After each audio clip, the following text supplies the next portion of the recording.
காதல் 4. இங்கு நடேசனின் வீட்டில் நாராயணன் ஆங்காரமாக வரவேற்பில் குறுக்கும் நெடுக்குமாக அலைந்து கொண்டிருந்தார். அவர் முகத்தில் ரௌத்திரம் பரவி இருந்தது. அங்கே அங்கேயர்கண்ணியை தவிர வேறு எந்த பெண்களும் இல்லை. இரு மருமகள்கள் தன் மாமியாருக்கு துணைக்கு மருத்துவமனையில் இருக்க, மற்ற இரு மருமகள்களும் சமையல் கட்டே கதி என்று இருந்தனர். அவர்களின் பிள்ளைகளும் அவர்கள் கால்களை கட்டிக்கொண்டு பயந்து நடுங்கியபடி அவர்களின் அருகில் அமர்ந்திருந்தனர். பெரியவன் பெருமாள் தான் முதலில் வாயை திறந்தான். அப்பா, சுத்து வட்டாரத்துல எங்க தேடியும் அவ கிடைக்கல. பஸ்ல போனதுக்கான எந்த அறிகுறியும் இல்ல. பக்கத்து ஊர்ல இருக்கிற ரயில்வே ஸ்டேஷன்ல போய் அங்க இருக்க ரயில்வே ஊழியர்கள் கிட்டயும் விசாரிச்சு பார்த்துட்டேன். நைட் முழுக்க அவர் கண் முழிச்சு இருந்தாரு போல. அந்த மாதிரி ஒரு பொண்ணும் அங்க வந்து ரயில்ல ஏறி போகவே இல்லைன்னு அடிச்சு சொல்றாரு. ஏண்டா, எங்கேயும் இல்லனா அப்ப எங்கதான்டா போயிட்டா? மாயமா மறைஞ்சு போயிட்டாளா? இல்ல சம்மந்தி வீட்டுக்காரங்க சொல்ற மாதிரி எவனாவது வந்து அவளை கூட்டிட்டு போயிட்டானா என்று கர்ஜித்தார் நாராயணன். நாராயணா, அவ எல்லாத்துக்கும் பயந்து நடுங்குவா. இந்த சுற்று வட்டாரத்துல யாரும் அவளை கூட்டிட்டு ஓடுற அளவுக்கு தைரியமானவங்க இங்க எவனும் இல்ல. இனிமே அப்படி பிறந்து வரவும் வாய்ப்பில்லை. இவதான் கல்யாணத்துக்கு பயந்து எங்கேயாவது ஓடி ஒளிஞ்சிருக்கணும். இல்ல காட்டுக்குள்ள போய் நாய் நரி ஏதாவது தின்னுடுச்சான்னு தெரியல என்று நடேசன் ஆக்ரோஷமாக கூறி கொண்டிருந்தார். அப்போது வாயை திறந்த இளமாறன், அந்த காட்டு பகுதியில போய் தேடி பார்த்தோம் தாத்தா. ஒரே ஒரு இடத்துல மட்டும் புடவை தலைப்பு ஒண்ணு கொஞ்சமா கிழிஞ்சிருந்தது. அது அவன் நைட்டு நிச்சயத்துக்கு கட்டின அந்த புடவை தான் என்று அவன் பேண்ட் பாக்கெட்டில் இருந்து புடவை கிழிசலை எடுத்து காட்டினான். அது எதிலும் மாட்டு கிழிந்து அப்படியே நூல் வந்ததற்கான அறிகுறி இருந்தது. அங்கதான் அவ போயிருக்கணும். காட்டுல இருந்து வெளியே வர பாதை எல்லாத்தையும் அலசி ஆராய்ஞ்சிட்டோம். அவ வெளியே வரவே இல்லை. ஒருவேளை நீங்க சொல்ற மாதிரி காட்டுக்குள்ளதான் ஒளிஞ்சிருக்கான்னு தெரியல என்றான் அவன். அப்ப காட்டுக்குள்ள போய் தேடுங்கடா. இங்க நின்னுகிட்டு என்ன வாய பார்த்துட்டு இருக்கீங்க என்று கர்ஜித்தார் சொக்கலிங்கம். அதெல்லாம் ஆளை அனுப்பிட்டேன்ப்பா. நம்ம கிட்ட வேலை செய்யற நம்பகமானவங்களை காட்டுக்குள்ள தேட சொல்லி அனுப்பியிருக்கோம். அவளை எங்க பார்த்தாலும் உடனே எனக்கு போன் போட்டு சொல்லியிருக்கேன். ஊருக்குள்ள கூட்டிட்டு வராதான்னு சொல்லியிருக்கேன் என்று இளமாறன் பொறுமையாக கூற, என்னடா கூட்டிட்டு வர்றது? அவளை அங்கேயே வெட்டி போட சொல்லுங்கடா என்று ஆக்ரோஷமாக கத்தினார். நாராயணன் தனியா ஓடி போனாளா, இல்ல யார் கூடவாவது ஓடி போனாளா? நம்ம மானத்தை வாங்கிட்டா. அவ்வளவு பேர் எதிர்க்க அந்த பொம்பளை எப்படி பேசுச்சு? ஒரு பொம்பளை கிட்ட பேச்சு வாங்க வச்சுட்டா. காத்துல போன மானத்தை திருப்பி கொடுக்க முடியுமா அவளால என்று மீண்டும் நடேசன் கத்தினார். இது வரைக்கும் எவனாவது நம்ம முன்னாடி கைய நீட்டி பேசி இருப்பானா? இன்னைக்கு ஒரு பொம்பளை நம்ம முன்னாடி கைய நீட்டி பேசினது மட்டும் இல்லாம என்னை எவ்வளவு அசிங்கப்படுத்தி பேசினா? நம்மளால ஏதாவது செய்ய முடிஞ்சுதா? தலை குனிஞ்சு கூனி குறுகி நின்னதுக்கு யார் காரணம்? அவதானே காரணம். அவ இனிமே என் மூஞ்சில முழிக்கவே கூடாது. அவளை அப்படியே வெட்டி போட்டுட்டா கூட அந்த பிணத்தை எடுத்துட்டு இங்க வந்துடாதீங்க. அங்கேயே புதைச்சிட்டு வந்துருங்க என்று நாராயணனும் ஆவேசமாக கூற, அங்கையர்கண்ணியோ, நாராயணா, பதட்டப்படாதப்பா. பாவம் புள்ள ஏதோ தெரியாம பயந்து செஞ்சிடுச்சு என்று புலம்பிய தன் தாயை முறைத்தார் நாராயணன். மகனின் கோபத்தை பார்த்தவர் அமைதியாக நின்று விட்டார்.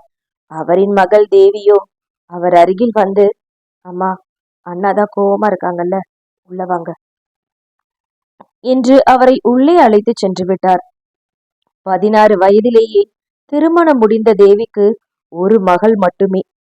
சில வருடங்களாகி அவர் கணவனை இழந்துவிட ஆதரவற்ற தாயின் வீட்டிற்கு வந்து நின்றவரை அவர்கள்தான் பார்த்து கொண்டிருந்தனர். தேவியின் மகள் பிரபாவையே தனது 2வது மகனுக்கு மனம் முடித்து வைத்திருந்தார் நாராயணன். அங்கிருந்தவர்கள் பரிவாகவும் பாசமாகவும் அனுசரணையாகவும் பேசுவதை பார்த்தவள்தான், இந்த பூமியில் தான் இருக்கிறோமா அல்லது வேறு மாநிலத்திற்கோ வேற்று கிரகத்திற்கோ சென்று விட்டோமா என்ற யோசனையுடனே அங்கிருந்தவர்களை பயத்துடன் விழிவெறித்து பார்த்திருந்தாள். பாவை அவள். ஏனென்றால் அவள் வீட்டில்தான் அந்த எந்த ஆண்மகன்களும் பாசமாகவும் பரிவாகவும் பேசுவதில்லையே. அதைவிட இங்கே ஒருவன் சிரித்து கொண்டு பேசுகிறானே. வீட்டிற்குள்ளே சிறையில்தான் தன் அண்ணன்மார்களுடன் தாத்தா சித்தப்பா அப்பாவோடும் வளர்ந்தவளுக்கு படித்ததெல்லாம் பெண்கள் படிக்கும் பள்ளியிலும் கல்லூரியிலும் தான். அதிலும் தன் அண்ணன்மார்களை கொண்டு சென்று விட்டு கூட்டி வருவார்கள். மருந்திற்கும் வேறு ஆடவர்களை பார்த்ததும் இல்லை, அவர்களுடன் பழக நேர்ந்ததும் இல்லை. ஆண்களுக்கு இப்படியெல்லாம் பாசமாக கூட பேச தெரியுமா என்று யோசித்து விழித்திருந்தாள். அவர்கள் வீட்டில் வேலை செய்பவர்கள் கூட அனைவரும் பெண்களே. தோட்டம் மற்றும் எல்லா இடத்திலும் பெண்களை மட்டுமே பார்த்திருக்கிறார்கள். எப்போதாவது கோயிலுக்கு செல்லும் போது ஆண்களை பார்த்திருக்கிறாள் தான். ஆனால் பழகவும் பேசவும் நேர்ந்ததில்லையே. அதனால் ஆண்கள் இப்படியும் பேசுவார்களா என்பது அவளுக்கு புரியாத புதிராகவே இருந்தது. அவள் அப்படியே யோசித்துக் கொண்டிருக்கையிலேயே அவர் குனிந்து அவள் கால்களை பார்த்தார். பெரிசா அடிபட்டு இருக்கேம்மா என்று அவளிடம் கூறியவர் தன் மகனிடம் திரும்பி, டே குமரா, இங்க பாரு, இதுக்கு தையல் போடணும் போல இருக்கே. நிறைய ரத்தம் வேற போயிருக்கு. ரத்தம் உறைஞ்சிருக்கிறத பார்த்தா காயப்பட்டு ரொம்ப நேரம் இருக்கும் போல. ஹாஸ்பிட்டலுக்கு கூட்டிட்டு போகணும்னு நினைக்கிறேன் என்று பங்கஜம் கூற, இல்ல இல்ல, நான் நான் எங்கேயும் வரமாட்டேன் என்று பதறிய நிலாவை பார்த்து, என்னம்மா, கால்ல பெருசா அடிபட்டு இருக்கு பாரு, தையல் போடணும்னு நினைக்கிறேன் என்றார் பங்கஜம் மீண்டும். இல்ல இல்லம்மா, நான் எங்கேயும் போக மாட்டேன், அது ஒண்ணும் இல்ல, லேசான அடிதான் என்று தன் கால்களை தன் புடவையால் மறைத்து கொள்ள எத்தனித்தாள். அவளின் செயல் சிறு பிள்ளைத்தனமாக தெரிந்தது. வானிலிருந்து பொழியும் மலைத்துளியை புடவை தலைப்பால் மறைப்பது போல. சொன்னா கேளு புள்ள, என்ன இப்படி அடம் பிடிக்கிற? ரத்தம் நிறைய போச்சுன்னா சத்து எப்படி இருக்கும் உடம்புல என்று ஹேமா கேட்க, சரி, பயப்படாதம்மா, இப்போதைக்கு நானே கட்டு போட்டுறேன், அப்புறமா ஹாஸ்பிட்டலுக்கு போய் சரியா கட்டு போட்டுக்கலாம் என்ன என்று கெஞ்சலாக பேசினார் பங்கஜம். அவளின் பயந்த சுபாவத்தை உணர்ந்தவராய் பேசியவரின் முகத்தையே வாஞ்சையாக பார்த்திருந்தாள் நிலா. லக்ஷ்மி கடாட்சமான முகம். அந்த முகத்தில் தெய்வத்தன்மை கொடி கொண்டிருந்தது. புன்னகை ததும்பி வழிந்தது. இவளை எண்ணி அவர் முகத்தில் பதட்டம் இருந்தாலும் சிரித்த முகமாக காட்சியளித்து அவரின் முகம். தனது தாயும் பாட்டியும் கூட இவ்வளவு அனுசரியாக அவளிடம் பேசியதில்லையே. அவர்களுக்கு அவளிடம் பாசம் இல்லாமல் இல்லை, அது அவளுக்கும் தெரியும். ஆனால் அதை வெளிப்படுத்த நேரம் இல்லாததுதான் குறை. அங்கு இருக்கும் ஆண் மக்களின் அதட்டலுக்கும் உருட்டலுக்கும் அடிபணிந்து இருந்தே அவர்களால் தங்கள் உணர்வுகளை வெளிக்காட்ட முடியாமல் போய்விட்டது எனலாம். எப்பொழுதும் மனசஞ்சலத்திலேயே உழன்று கொண்டிருந்தவர்களுக்கு தன் மகளை கொஞ்ச கூட நேரம் இல்லை என்பதுதான் கடைந்தெடுத்த உண்மை. ஆனால் தன் தாய்க்கும் சித்திக்கும் பாட்டிக்கும் கூட அவர்களின் 4 மகன்களை விட தன் ஒரே மகளின் மீது அவர்கள் உயிரையே வைத்திருந்தனர் என்பது அவர்கள் மட்டுமே அறிந்த ஒன்று. ஆனால் காட்டாத பாசமும் நீர் ஊற்றாத செடியும் யாருக்கும் உபயோகப்படாது என்று அவர்களுக்கு தெரியாமல் போய்விட்டது. தன் அன்னையையும் எதிரில் இருக்கும் பெண்ணையும் ஒப்பிட்டு பார்த்து கொண்டிருந்தவளுக்கு கண்களை கரித்து கொண்டு வந்தது.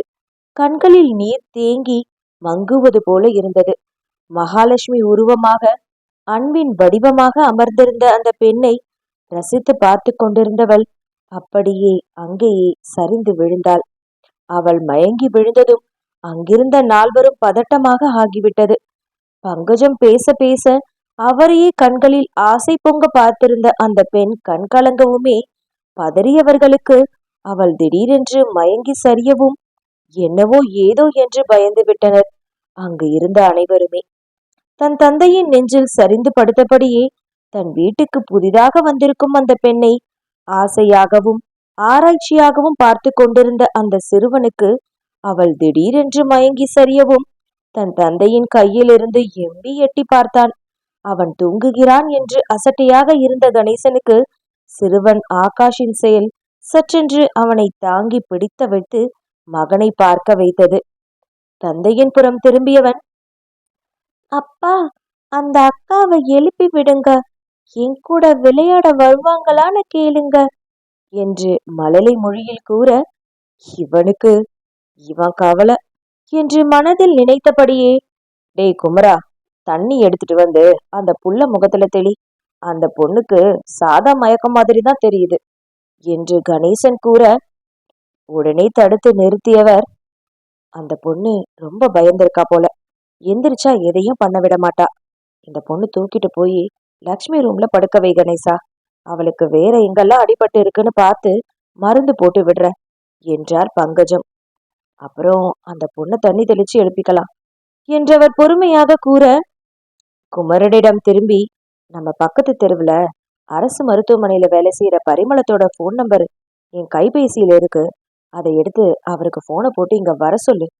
அப்படியே தையல் போட்டு மருந்து போடுற மாதிரி உபகரணங்களையும் கையோடு எடுத்துட்டு வர சொல்லு குமரா என்று தன் மகனிடம் கூறிய பங்கஜம், அந்த பொண்ணு முதல்ல தூக்கிட்டு போய் ரூம்ல படுக்க வைங்க என்று சொல்ல, இந்த பெண்ணை எப்படி தூக்குவது என்று ஒருவர் மாறி ஒருவர் முகத்தை பார்த்து கொண்டனர். ஹேமாவை பார்த்த கணேசன், அம்மா சொல்றாங்கல்ல, அந்த பொண்ணு தூக்கு என்றான். என்னங்க, இந்த பொண்ணை என்னால எப்படிங்க ஒட்டியா தூக்க முடியும் என்று தன் உடம்பை பார்த்தபடியே கேட்டாள் ஹேமா. அவளே ஒல்லியான சாரீரத்தை கொண்டவள். அவள் கேட்ட விதத்தில் குமரன் வாய்ப்போத்தி சிரித்து வைத்தான். கணேசனுக்கும் சிரிப்பு வந்தது. ஆனால் அடக்கி கொண்டான். டேய், என்னடா சிரிச்சிட்டு இருக்கீங்க? புள்ளைய தூக்கிட்டு போய் உள்ள படுக்க வைங்கடா என்று அண்ணனையும் தம்பியையும் மாறி மாறி பார்த்து கொண்டே பங்கஜம் கூறினார். அப்பொழுதும் இரு ஆண்மகள்களும் எப்படி அவளை தூக்குவது என்று புரியாமல் தவித்து நின்றனர். காதல் 5. மயங்கி விழுந்த அந்த பெண்ணின் பெயர் கூட தெரியவில்லை அவர்களுக்கு. ஆனால் அவள் குணநலன்கள் ஓரளவுக்கு பிடிபட்டிருந்தது. மிகவும் சோர்ந்திருக்கிறாள், மனமும் மிகவும் தளர்ந்திருக்கிறது என்பதை உணர்ந்து கொண்டார் பங்கஜம். இவளுக்கு சுய நினைவு திரும்பினால் இன்னும் பயந்து நடுங்கி அரற்ற ஆரம்பித்து விடுவாள். அதனால் இவள் நன்றாக உறங்கி ஓய்வெடுக்கட்டும் என்று நினைத்தவர் அவளை தண்ணீர் தெளித்து அவள் மயக்கத்தை கலைக்க வேண்டாம் என்று கூறி உள்ளே தூக்கிச் சென்று படுக்க வைக்க சொன்னார். ஆனால் அவர்களோ அந்த பெண்ணை யார் தூக்குவது என்ற கேள்வியில் ஒருவரை ஒருவர் பார்த்து நின்றனர். கணேசன் தன் மனைவியை பார்த்தான். கண்களாலேயே அவனை இல்லை என்பது போல தலையை ஆட்டி காட்டிக் கொண்டிருந்தாள் ஹேமா. தன் மனைவியின் முன்னால் இன்னொரு பெண்ணை தூக்கச் சொன்னால் அவனும் பாவம் எப்படி தூக்குவான்? தான் சொல்லியும் மாற்றி மாற்றி ஒருவர் முகத்தை ஒருவர் பார்த்து கொண்டிருந்த மூவரையும் பார்த்து திரும்பிய பங்கஜம், என்னடா என்று கேட்டார். கணேசன் உடனே, அம்மா, அவனை நைட்டெல்லாம் கையில படுக்க வச்சிருந்தது எனக்கு கை பிடிச்சுக்கிட்டு இருக்கு. இதோ குமரன் தூக்கிட்டு போய் உள்ள படுக்க வைப்பான் என்று தன் தம்பி பக்கம் சாடி விட்டு கலன்று கொண்டவன், ஏமா, நீ கொஞ்சம் குமரனுக்கு உதவி பண்ணுமா என்று தன் குழந்தையை தூக்கி வைத்தபடியே அவர்களுக்கு வழிவிட்டு அங்கிருந்து நகர ஆரம்பித்தான் கணேசன். தன் அம்மாவுக்கு உதவி செய்ய போக அப்புறம் தன் மனைவியிடம் யார் வாங்கி கட்டிக்கொள்வது? ஆபத்துக்கு பாவம் இல்லைதான், சிறு பிள்ளை போன்றுதான் தோன்றியது. அந்த பெண்ணும் தன் தங்கையை விட சிறியவளாக தோன்றினாள் அவனுக்கு. வேறு வழியில்லாமல் குமரன் அவள் கால்களை பிடித்து தூக்க எத்தனித்தான். தம்பி, நான் காலை பிடிச்சுக்கிறேன், நீங்க அங்க தலைய பிடிங்க என்றாள் ஹேமா. அவளின் மெலிந்த சரீரத்திற்கு தலையை தூக்க தெரியாமல் விட்டுவிட்டால் இன்னும் பிரச்சனையாகிவிடும் என்று தோன்றியது அவளுக்கு. சரி என்று தலையை ஆட்டியவன் மிகவும் ஜாக்கிரதையாக அவள் அங்கங்களில் கைகள் படாதவாறு 2 தோள்களை பிடித்து தூக்கினான் குமரன். சற்று கடினமாகவே இருந்தாலும் கஷ்டப்பட்டு தூக்கி கொண்டு தன் தங்கையின் அறைக்கு சென்று படுக்க வைக்க முயற்சி செய்தான். ஆனால் ஹேமாவால் சரியாக தூக்க முடியவில்லை. அவளை கட்டிலில் கிடத்துவதற்கே மிகவும் சிரமப்பட்டாள். அண்ணி, நீங்க அப்படியே மெதுவா வச்சிருங்க, நான் தூக்கி படுக்க வைக்கிறேன் என்றவன் அவளின் மயக்கம் களையாதவாறு படுக்கையில் தூக்கி படுக்க வைத்தான். படுக்க வைக்கும் போது அவள் மீது போர்த்தி இருந்து கிழிந்த புடவை விலக ஆரம்பிக்க குமரனுக்கு சங்கடமாக போய்விட்டது. உடனே ஹேமா அதை சரி செய்ய அவர்களுடனே சேர்ந்து அறைக்குள் நுழைந்த பங்கஜம், குமரா, நீ வெளியே போப்பா, ஹேமாவும் நானும் அவளுக்கு மருந்து போட்டுடுறோம். அப்படியே அந்த நர்ஸை போய் கொஞ்சம் கூட்டிட்டு வந்துரு. வேற வேலைக்கு கிளம்பிட போறாங்க. முதல்ல போய் அவங்கள கையோடு அழைச்சிட்டு வா. விஷயத்த சொல்லி மருந்து பெட்டியோட தையல் போடணும்னு சொல்லியே கூட்டிட்டு வா. கதவை அப்படியே உள்ளுக்கா சாத்திட்டு போப்பா என்று அடுக்கடுக்காக தன் மகனுக்கு கட்டளை பிறப்பித்துக் கொண்டே இருந்தார் பங்கஜம். அவன் வெளியே சென்று கதவை அடைக்கும் வரை பொறுமையாக இருந்தவர் பின்பு அவளின் புடவைகளை சற்று ஒதுக்கியவாறு வயிறு, முதுகு பகுதி, கால்கள் என்று ஆராய்ந்தபடியே அங்கிருந்த சிராய்ப்புகளில் மருந்திட ஆரம்பித்தார். அத்த, ஏதோ ஆணிலையோ இல்ல முள்ளுலையோ கீறின மாதிரி இருக்கு. பாவம், இந்த சின்ன பிள்ளைக்கு என்ன பிரச்சனையோ, ரொம்ப பயந்த பிள்ளை மாதிரி வேற இருக்கா என்று ஹேமா கூற ஆமோதிப்பாக தலையாட்டினார் பங்கஜம். காலில் காயம் பெரிதாகவே இருந்தது. ரத்தம் உறைந்திருக்க துடைக்க முயற்சி செய்தால் உள்ளே இருந்து புதிய ரத்தம் வெளியே வர தொடங்கும் என்பதால் அதை மட்டும் தொடாமல் மற்ற காயங்களை மருந்திட்டவர். பாவம், சிறு பெண். மிஞ்சி போனால் 18 அல்லது 19 வயதுதான் இருக்கும் என்பதை ஒரு தாயாக கணக்கிட்டார். ஆனால் அவளோ பார்ப்பதற்கு இன்னும் சிறிய பெண் போலத்தான் தோன்றினாள். அவர் அவளின் அருகிலேயே அமர்ந்திருக்க ஹேமா வெளியே சென்று விட்டாள். சற்று நேரத்தில் செவிலியர் உள்ளே வந்துவிட்டு குமரன் ஏற்கனவே சொல்லியிருந்ததால் தேவையான உபகரணங்களுடன் வந்திருந்தவர் அவளுக்கு மயக்க மருந்து செலுத்திவிட்டு அப்படியே அவள் கால்களில் தையல் போட ஆரம்பித்தார். காலை சிற்றுண்டி உண்ண வந்த ரங்கராஜனுக்கு வீடு ஏதோ பரபரப்பாக இருப்பது போல உணர்ந்தார். வரவேற்பறையில் நுழையும் போதே செவிலியர் லக்ஷ்மியின் அறையிலிருந்து வெளியே வருவதை பார்த்தவர் யாருக்கு என்ன ஆனது என்று படபடத்து போனார். பங்கஜமும் அவரை சற்றும் கண்டு கொள்ளாமல் அந்த செவிலியரை குமரனுடன் வெளியே அனுப்பி வைத்துவிட்டு உள்ளே நுழைந்தவர் ஆசுவாச பெருமூச்சு விட்டபடியே தன் கணவனின் அருகில் அமர்ந்தார். அவ்வளவு நேரம் தன் மனைவியின் முகத்தையே உற்று நோக்கி கொண்டிருந்தவர் சுற்றுப்புறத்தை ஆராயவும் தவறவில்லை. ஹேமா சமையலறையில் சமையல் செய்து கொண்டிருக்க கணேசனோ தன் மகனுக்கு விளையாட்டு காட்டிக் கொண்டிருந்தான். எல்லோரையும் கவனித்தவர் எல்லோரும் நன்றாகத்தானே இருக்கிறார்கள், ஒருவேளை பங்கஜத்திற்கு தான் என்னவோ உடம்பு முடியவில்லை போல என்று யோசித்து தன் மனைவியை வாஞ்சையாக பார்த்திருந்தார் ரங்கராஜன். தன்னை ஆசுவாசப்படுத்தி கொண்ட பங்கஜம் நீரை எடுத்து அருந்த அப்போதுதான் ரங்கராஜன் வாயை திறந்தார். என்னம்மா, என்ன ஆச்சு? உடம்புக்கு ஏதாவது முடியலையா? வைத்தியரை போய் பார்த்துட்டு வரலாமா என்று கேட்டவரை புரியாமல் பார்த்தார் பங்கஜம். ஐயோ, எனக்கு ஒன்றும் இல்லைங்க, ஒரு சின்ன பிள்ளைக்கு தான் உடம்பு சரியில்லை என்று கூற அவரும் யோசனையாக ஆகாஷை பார்த்தார். அவர் பார்வை தன் பேரனை வருட, நம்ம ஆகாஷுக்கும் ஒன்றும் இல்லைங்க, காலையில நம்ம மருமக புள்ள ஒரு பொண்ணை கூட்டிட்டு வந்தா என்று அவர் கூறி முடிக்கும் முன்பே அடுக்கலையிலிருந்து அவசரமாக வெளியே வந்த ஹேமா, ஐயோ அத்தை, அந்த புள்ள யாருன்னு எனக்கு தெரியாது என்று அவசரமாக தன்னிலை விளக்கம் கொடுத்தாள். அவளை ஒரு பார்வை பார்த்துவிட்டு முறைத்தவர், யாரோங்க, ரொம்ப சின்ன பொண்ணுங்க, ரொம்ப பயந்த சுபாவமா தெரியறா, மிஞ்சி போனா 18 வயசுதான் இருக்கும்னு நினைக்கிறேன், உடம்பெல்லாம் ஒரே காயம், மயக்கம் போட்டு விழுந்துட்டா, அதான் நம்ம பரிமளத்தை கூட்டிட்டு வர சொன்னேன், அவங்க ஊசி போட்டு மருந்து போட்டு இருக்காங்க, எப்படியும் நல்லா தூங்குவா என்று பங்கஜம் கூறிக்கொண்டே இருக்க தன் முகவாயில் கையை வைத்து தேய்த்தவர், அந்த புள்ள யாரு என்னன்னு கேட்டியா? அவங்க வீட்டுக்கு தகவல் சொல்லணும் இல்லையா? பாவம், பெத்த புள்ளைய காணோம்னு எங்கெல்லாம் தேடுறாங்களோ, பொம்பளை புள்ள வேற. ரங்கராஜன் பரிதவிப்பாய் தானும் ஒரு பெண் பிள்ளைக்கு தந்தையாக கூறினார். தெரியலங்க, நான் தான் சொன்னேனே, அந்த புள்ள ரொம்ப பயந்த சுபாவமா இருக்கு, உடம்புல அங்கங்க கீறல் இருக்கு, அதுக்கு மருந்து போட கூட என்னை விடல, அதுக்குள்ள மயக்கம் போட்டு விழுந்துட்டா, நம்ம லக்ஷ்மி ரூம்ல தாங்க படுக்க வச்சிருக்கேன், தூங்கி எந்திரிக்கட்டும், அப்புறம்தான் எல்லாத்தையும் பொறுமையா கேட்க முடியும் என்று கூறினார்.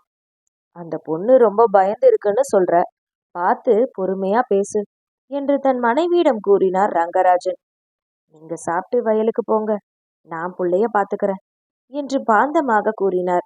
காலை உணவை உண்டுவிட்டு ரங்கராஜன் தன் வயலுக்கு செல்லும் போது உள்ளே நுழைந்த குமரனை பார்த்தவர், சாப்பிட்டு கொஞ்சம் ஓய்வு எடுத்துக்கோ குமரா என்று கூறிவிட்டு வயலுக்கு சென்றார்.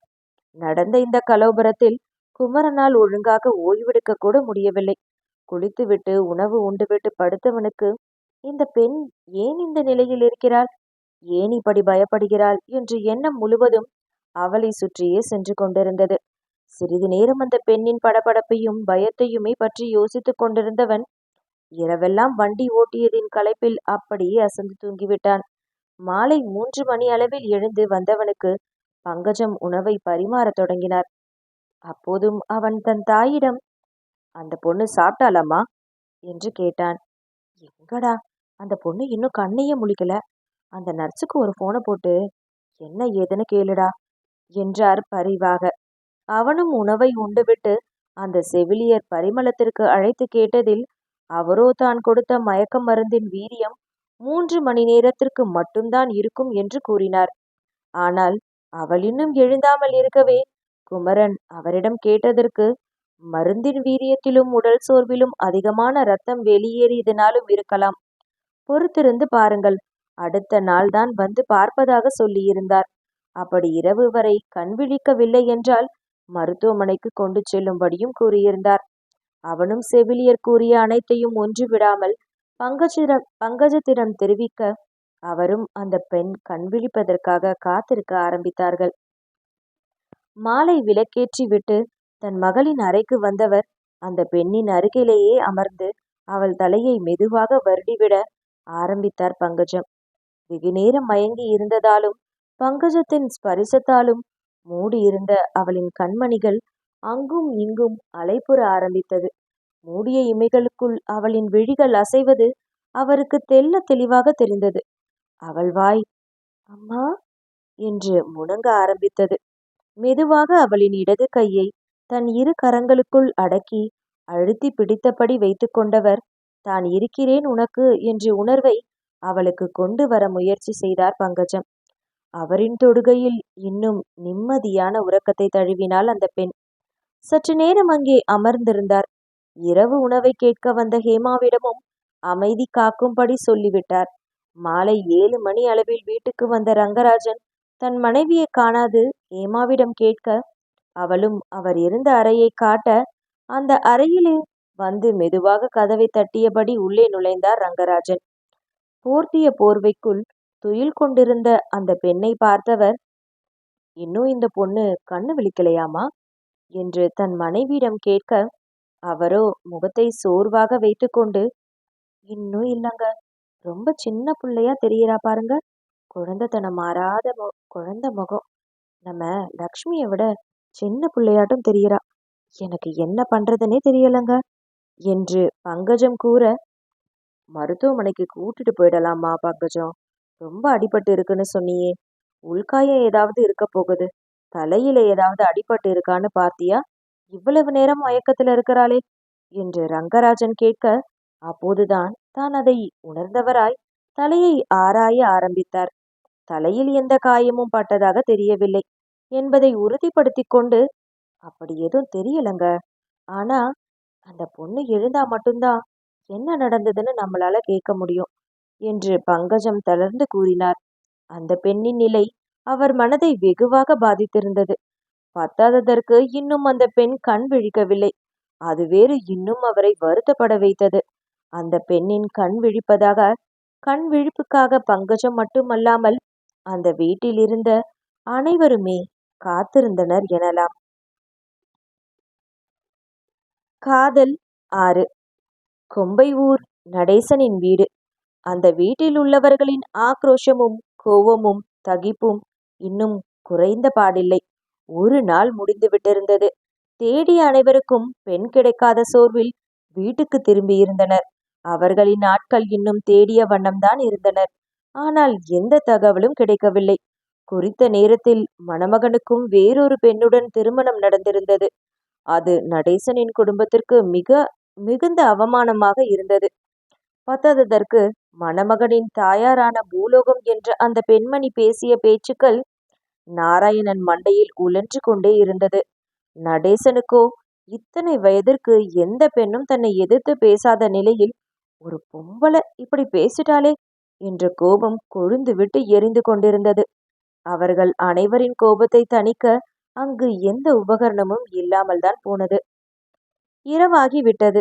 ஆனால் நிலா இருந்த இடம் தெரியவில்லை. எங்கு சென்றாள் என்று தெரியவில்லை. யாருடன் சென்றாள் என்று தெரியவில்லை. எப்படி இருக்கிறாள் என்று தெரியவில்லை. அக்கறையெல்லாம் ஒன்றுமில்லை. தன்னை தலைகுனிய வைத்தவளின் தற்போதைய நிலை என்னவென்று தெரிய வேண்டும் அவர்களுக்கு. அப்படி ஒருவேளை உயிரோடு இருந்தால் தங்கள் கையாலேயே அவளை கொன்று புதைத்துவிடும் ஆத்திரம் மண்டி கிடந்தது அவர்களுக்கு. முதலுதவி முடிந்து பார்வதியை வீட்டுக்கு அழைத்து வந்திருந்தனர். அவர்களின் மருமகள் இருவருடன் உள்ளே நுழைந்த பார்வதியை பூமாதேவி தான் கைத்தாங்களாக பிடித்தபடி உள்ளே அழைத்துச் சென்று படுக்க வைத்தார். என் பொண்ணு என் பொண்ணு எங்க இருக்கான்னு தெரிஞ்சுதா பூமா என்று அழுதபடி கேட்டார். இல்ல அக்கா, புள்ள எங்க இருக்கான்னு தெரியல. ஆனா எங்க இருந்தாலும் நல்லா இருக்கணும். அந்த மகமாய வேண்டிக்கிறேன். இவனுங்க மனுஷனுங்களா இல்ல ராட்சசனுங்களா? கையில கிடைச்சா அந்த புள்ளைய கொன்னு போட்டுடுவாங்க போலயே என்று கண்கள் கலங்கியபடியே கூறிக்கொண்டிருந்த பூமாதேவியை கையாலாகாத தனத்துடன் பார்த்து கொண்டிருந்தார் பார்வதி. நாராயணன் பார்வதி தம்பதியினருக்கு மூத்தவன் பெருமாள் பிறந்தவுடன் தான் இளையவர் சொக்கலிங்கம் பூமாதேவியுடன் திருமணம் நடந்தேறியது. பார்வதி அடுத்த மகனை வயிற்றில் சுமந்து கொண்டிருக்கும் போதுதான் பூமாதேவி கருவுற்றிருந்தாள். மூத்தவருக்கு அடுத்தடுத்து 2 பிள்ளைகளும் ஆண் குழந்தைகளாக பிறந்துவிட, இளையவர் சொக்கலிங்கத்தின் மனைவி பூமாதேவிக்கும் பெண் பிள்ளை பிறக்கும் என்று ஆசையாக எதிர்பார்த்திருந்தார் பார்வதியும் அங்கையர்க்கண்ணியும். ஆனால் அவருக்கும் தலைச்சங்குழந்தை மகனாக பிறந்துவிட, பூமாதேவிக்கு அது சந்தோஷத்தை கொடுத்தாலும் பார்வதிக்கும் அங்கையர்க்கண்ணிக்கும் வருத்தத்தையே கொடுத்தது. அடுத்த குழந்தையாவது பெண் குழந்தையாக பிறக்கும் என்று அந்த 3 பெண்களுமே எதிர்பார்க்க, அந்தோ பரிதாபம், பூமாதேவிக்கு அடுத்த குழந்தையும் பிறந்தது. பெண்கள் தான் பெண் குழந்தையை ஆசைப்பட்டார்களே தவிர ஆண்கள் யாரும் அதற்கு ஆசைப்படவில்லை. பூமாதேவியின் 2வது மகனுக்கு 2 வயது நடக்கும்போது தேவி தன் கணவனை இழந்து தன் ஒற்றை மகளான பிரபாவை அழைத்து கொண்டு தாய் வீட்டில் தஞ்சம் புகுந்துவிட, பிரபாவை தாங்கள் பெறாத மகளாகவே வளர்த்து வந்தனர் அந்த வீட்டு மருமகள்கள். எந்த வீட்டிலும் இல்லாத ஒற்றுமை அந்த வீட்டில் இருந்தது. அது மாமியார் மருமகள் நாத்தனார் ஒற்றுமை. ஆண்கள் அனைவருமே பெண்களை துச்சமாக மதிக்க, தங்கள் மன வருத்தங்களையும் புலம்பல்களையும் தோழிகளாக தங்களுக்குள்ளே பகிர்ந்து கொண்டு மனதை ஆற்றி ஆறுதல் படுத்தி கொண்டிருந்தனர் எனலாம். பெண் பிள்ளையே கிடையாது என்று 4 ஆண் மக்களை வளர்க்க ஆரம்பித்திருந்தனர் பார்வதியும் பூமாதேவியும். ஆனால் யார் எதிர்பார்க்காத நிலையில் 8 வருடங்கள் கழித்து பார்வதி கருவுற்றிருக்க, மகன்கள் அனைவரும் சற்று வளர்ந்தே இருந்தனர். பெரியவன் பெருமாளுக்கு 13 வயது நடந்து கொண்டிருக்கும் போது பார்வதி கருவுற, அவருக்கே சற்று சங்கடமான நிலைதான். இந்த குழந்தையாவது பெண் குழந்தையாக இருக்காதா என்று ஏங்கியவர்களுக்கு அவர்கள் ஏக்கத்தையும் ஆசையையும் நிறைவேற்றும் விதமாய் இனிய நிலா வந்து பிறந்தாள். 4 அண்ணன்களுக்கு பிறந்த ஒரு தங்கை. ஆணாதிக்க கோட்பாடுகளில் வளர்க்கப்பட்ட அந்த ஆண் மகவுகளுக்கு தங்கை பிறந்ததில் பெரிதாக ஒன்றும் சந்தோஷமில்லை. கடமையும் பொறுப்பும் ஏறியது என்று மட்டும்தான் நினைத்தார்கள். ஒற்றை பெண் பிள்ளையாய் இருந்த இனிய நிலாவுக்கு பிரபா ஒரு நல்ல தோழியாகவே இருந்தாள். பிரபாவிற்கு சற்று வயது கூடுதல் என்றாலும் இனிய நிலாவிற்கு வேறு வழியும் இல்லாமல் போனது. ஒற்றை பெண் பிள்ளையாய் வலம் வந்து கொண்டிருந்த பிரபாவிற்கு இனிய நிலா பிறந்ததும் அத்தைகள் பாட்டியை விட மிகுந்த சந்தோஷம் அடைந்தாள் பிரபா.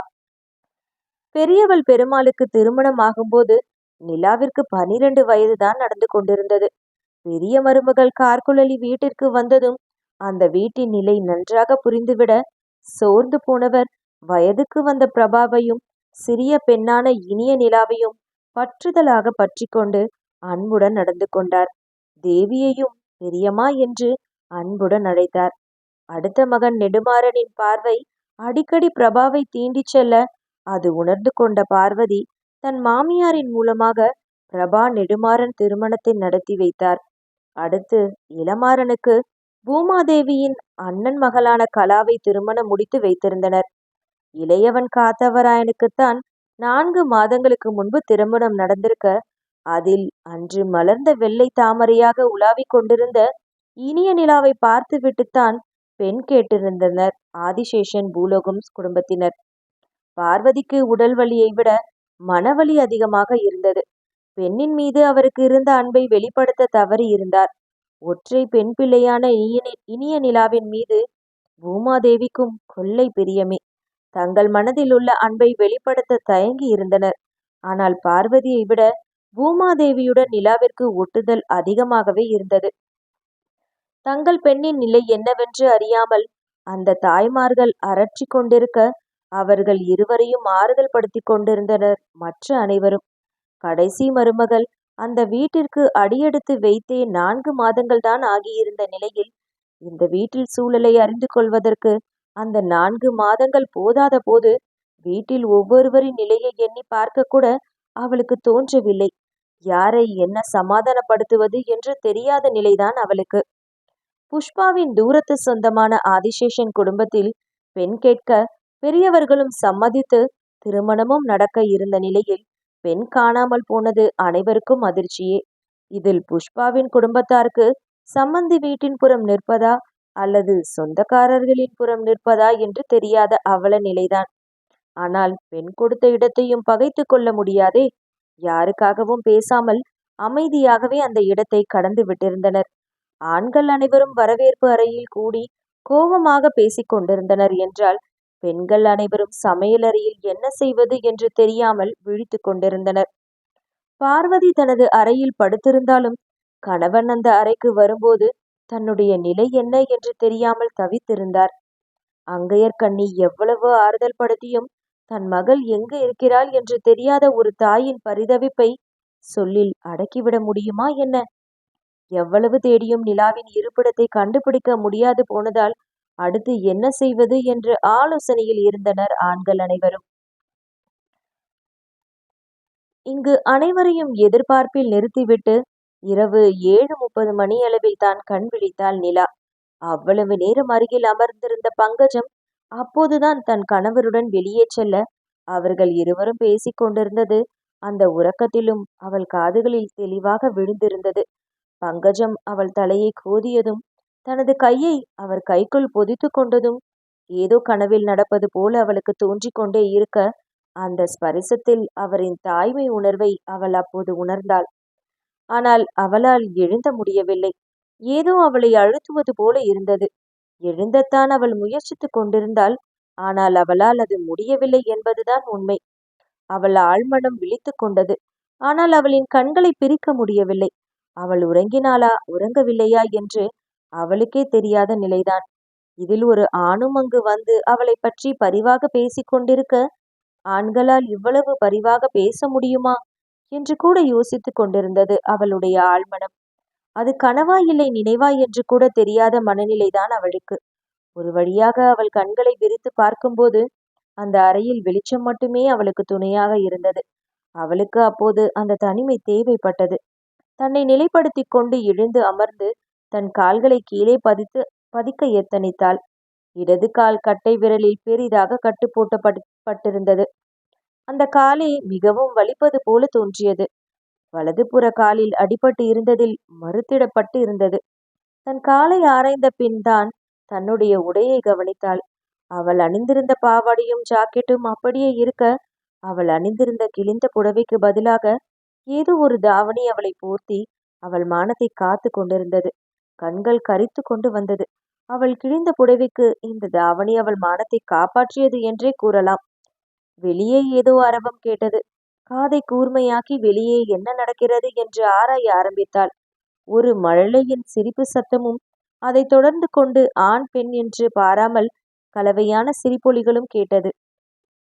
தங்கள் வீட்டில் ஒருபோதும் இப்படி ஒரு சிரிப்பு சத்தத்தை அவள் கேட்டதே இல்லையே என்று யோசிக்க ஆரம்பித்தாள். தன்னை நிலைப்படுத்தி கொண்டு தட்டு தடுமாறி எழுந்து வெளியே எட்டி பார்க்க எத்தனித்தாள். கால்கள் அவள் பேச்சை கேட்க மறுத்தது. தடுமாறினாள். ஆனால் சுதாரித்து கட்டிலை பிடித்து கொண்டாள். பெரிய மூச்சுக்களாக விட்டு தன்னை சமன்படுத்தி கொண்டவள் சாதாரணமாக சாத்தியிருந்த கதவை மெதுவாக சிறிய இடைவெளியில் திறந்தாள். வெளியே 3 ஆண்களும் 2 பெண்களும் ஒரு குழந்தை சகிதமாக பேசிக்கொண்டும் சிரித்து கொண்டும் ஓடி பிடித்து கொண்டும் இருந்தனர். அவர்கள் அனைவரையும் ஆசையாக பார்த்தாள். இப்படி ஒரு வீடு இருக்குமா என்று யோசித்தாள். நான் காண்பது கனவா இல்லை நிஜ உலகில்தான் இருக்கின்றோமா என்று ஆராய்ச்சி பார்வை பார்த்தாள். அமைதியாக அப்படியே நின்றபடி அந்த குடும்ப சூழலை ரசிக்க ஆரம்பித்தாள். இதுபோல ஒரு நாள் கூட தனது வீட்டில் சூழல் இருந்ததில்லையே என்று நினைத்து ஏங்கினாள். மருகினாள். பாதத்தின் வழியும் கட்டும் மன உளைச்சலும் பசியும் சோர்ந்து அவளை தள்ளாட வைக்க தடுமாறினாள். கீழே விழுந்து விடாமல் இருக்க பிடிமானத்திற்காக கதவை பிடிக்க அது லேசான சத்தத்தை எழுப்பியது. அங்கிருந்தவர்களின் கவனத்தையும் அவள் புறம் திருப்பியது.